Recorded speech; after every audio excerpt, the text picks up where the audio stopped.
Welcome to Chetana Mokshith YouTube channel. ಇವತ್ತು ನಾನು ಖಾರ ಪಾಸ್ತಾ ಮತ್ತು ಸ್ವೀಟ್ ಪಾಸ್ತಾ ಹೇಗೆ ಮಾಡೋದು ಅಂತ ತಿಳಿಸ್ಕೊಡ್ತಿದ್ದೀನಿ.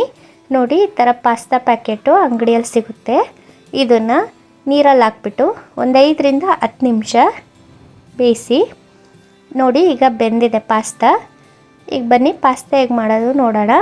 ಒಂದು ಬಾಣಲಿಯಲ್ಲಿ ಸ್ವಲ್ಪ ಬಟರ್ ಹಾಕಿ, ಬಟರ್ ಇಲ್ಲಾಂದರೆ ಎಣ್ಣೆ ಹಾಕ್ಕೊಳ್ಳಿ, ಪರವಾಗಿಲ್ಲ. ಸ್ವಲ್ಪ ಎಣ್ಣೆನೂ ಹಾಕಿ, ನೆಕ್ಸ್ಟು ಸಾಸಿವೆ, ಜೀರಿಗೆ,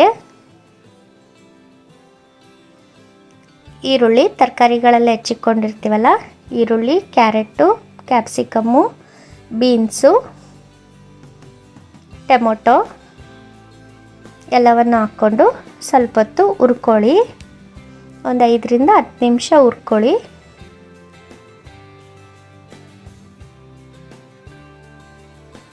ನೆಕ್ಸ್ಟು ಅದಕ್ಕೆ 1 ಸ್ಪೂನ್ ಖಾರ ಪುಡಿ, 1 ಸ್ಪೂನ್ ಸಾಂಬಾರು ಪುಡಿ ಅಥವಾ ಧನಿಯಾ ಪುಡಿ, ಗರಂ ಮಸಾಲ ಸ್ವಲ್ಪ, ಅರಿಶಿನ 1 ಸ್ಪೂನು, ನೆಕ್ಸ್ಟು ಪೆಪ್ಪರ್ ಪೌಡ್ರು ಸ್ವಲ್ಪ, ಇಲ್ಲಾಂದರೆ ಮೆಣಸನ್ನ ಕುಟ್ಟಿ ಹಾಕ್ಕೊಳ್ಳಿ. ರುಚಿಗೆ ತಕ್ಕಷ್ಟು ಉಪ್ಪು ಹಾಕ್ಕೊಳ್ಳಿ. ಈಗೆಲ್ಲವನ್ನು ಒಂದು 5 ನಿಮಿಷ ಬಿಸಿ ಮಾಡ್ಕೊಳ್ಳಿ, ಹುರ್ಕೊಳ್ಳಿ. ಈಗ ನೋಡಿ, ತರಕಾರಿ ಎಲ್ಲ ಸ್ವಲ್ಪ ಫ್ರೈ ಆಗಿದೆ. ಈಗ ನೀರು ಕ್ವಾಂಟಿಟಿ ಎಷ್ಟು ಬೇಕೋ ಅಷ್ಟು ನೋಡಿ ಹಾಕ್ಕೊಳ್ಳಿ ತರಕಾರಿ ಬೇಯೋದಕ್ಕೆ. ಈಗ ನೋಡಿ, ತರಕಾರಿ ಸ್ವಲ್ಪ ಬೆಂದಿದೆ. ಈಗ ಪಾಸ್ತಾನ ಬೇಯಿಸ್ಕೊಂಡಿರ್ತೀವಲ್ಲ ನೀರಲ್ಲಿ, ಅದನ್ನು ಹಾಕ್ಕೊಂಡು ಮಿಕ್ಸ್ ಮಾಡ್ಕೊಳ್ಳೋಣ ಒಗ್ಗರಣೆಗೆ.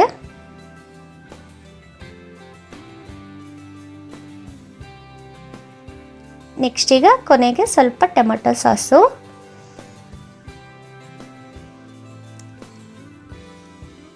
ಎಲ್ಲವನ್ನು ಮಿಕ್ಸ್ ಮಾಡ್ಕೊಳ್ಳೋಣ.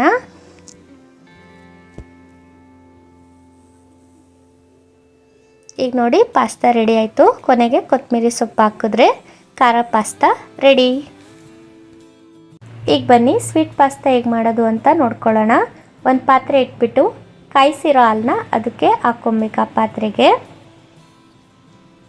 ನೆಕ್ಸ್ಟು ಅದಕ್ಕೆ ಹಾಲಿಗೆ 1 ಸ್ಪೂನ್ ಅಥವಾ 2 ಸ್ಪೂನ್ ತುಪ್ಪ ಬೆರೆಸ್ಕೊಳ್ಳಿ. ನೆಕ್ಸ್ಟು ಸಕ್ಕರೆ, ನೀವು ಸ್ವೀಟ್ ಕ್ವಾಂಟಿಟಿ ನೋಡಿಕೊಂಡು ಎಷ್ಟು ಬೇಕೋ ಅಷ್ಟು ಸಕ್ಕರೆ ಹಾಕ್ಕೊಳ್ಳಿ. ನೆಕ್ಸ್ಟ್ ಒಂದು ಬಾಣಲಿ ಇಟ್ಟು ತುಪ್ಪ ಹಾಕಿ ಗೋಡಂಬಿ ಮತ್ತು ದ್ರಾಕ್ಷಿನ ಫ್ರೈ ಮಾಡಿಕೊಂಡು ಪಕ್ಕಕ್ಕೆ ತೆಗೆದಿಟ್ಕೊಳ್ಳೋಣ. ನೆಕ್ಸ್ಟು ಕಸ್ಟರ್ಡ್ ಪೌಡರ್ ಅಂತ ಬರುತ್ತೆ, ಅಂಗಡಿಯಲ್ಲಿ ಸಿಗುತ್ತೆ.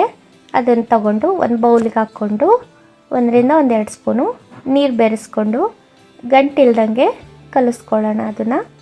ನೆಕ್ಸ್ಟ್ ಬಾದಾಮ್ ಪೌಡ್ರನ್ನ ಹಾಲಿಗೆ 1 ಸ್ಪೂನ್ ಅಥವಾ 2 ಸ್ಪೂನ್ ಹಾಕ್ಕೊಂಡು ಬೆರೆಸ್ಕೊಳ್ಳೋಣ.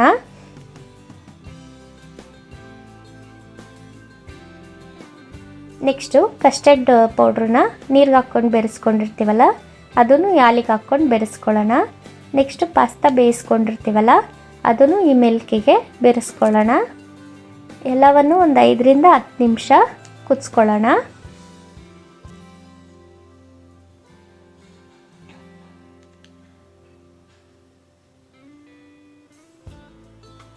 ಈಗ ನೋಡಿ, ಬೆಂದಿದೆ ಪಾಸ್ತಾ, ಎಲ್ಲವೂ ಕೂಡ್ಕೊಂಡಿದೆ. ಕೊನೆಯದಾಗಿ ದ್ರಾಕ್ಷಿ ಮತ್ತು ಗೋಡಂಬಿನ ಹುರ್ಕೊಂಡಿರ್ತೀವಲ್ಲ, ಅದನ್ನು ಹಾಕಿದ್ರೆ ಆಯಿತು ಸ್ವೀಟ್ ಪಾಸ್ತಾ. ಈಗ ನೋಡಿ, ಖಾರ ಪಾಸ್ತಾ ಮತ್ತು ಸ್ವೀಟ್ ಪಾಸ್ತಾ ಎರಡೂ ರೆಡಿಯಾಗಿದೆ. ನೀವು ಒಂದು ಸಲ ಮನೇಲಿ ಟ್ರೈ ಮಾಡಿ ನೋಡಿ, ತುಂಬ ರುಚಿಯಾಗಿ ಬರುತ್ತೆ. Thank you.